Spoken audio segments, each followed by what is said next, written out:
Na yarda da so jigon rayuwa ne, kuma sannan so wani al'amari ne. A hakikar so mai kyalewa ne, kuma so hali ne, tamkar zane ne. So malami ne kuma ɗalibi ne.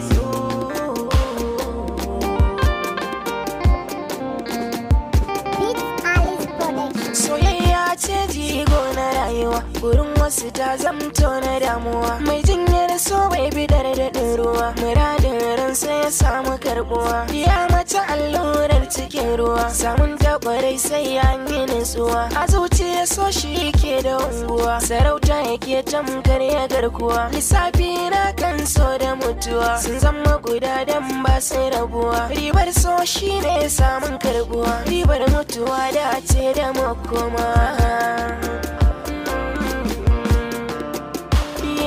Gaba ɗaya yau ban ji Maryama ba, ban tambayi yaya lafiyarta ba, ban san ko me ke damunta ba. Har yanzu ba ta kira wani ba, ko sakonta yau ban isko ne ba. Bayan ko ba ta saba hakan gaba, tana yin kira na tun asuba. Sakonni ba ta gaza turo su ba, kalaman so kullum suna zuba. Maryama zancenta ba zai wuce ni ba.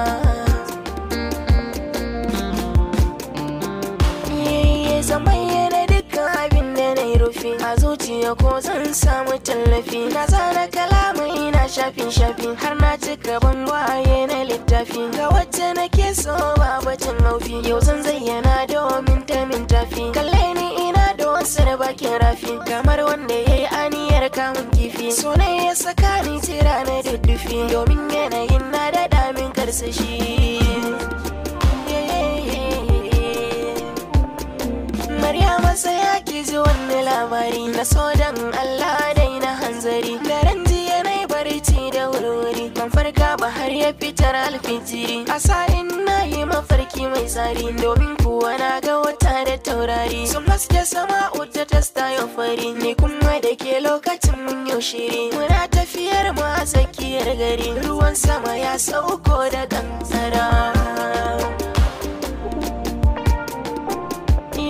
Soyayyar Maryama ta yi sansani, a zuciya ta ratsan dukan jini. Idan na tuna da sufar mai kwarjini, sai in ji kwakwalwa na tuni. Ya wuna halin Maryama kun gani, ya zarta na fuska shi ne daidai da ni. Domin ban duban kyau ko komuni, muradi na samun mai addini.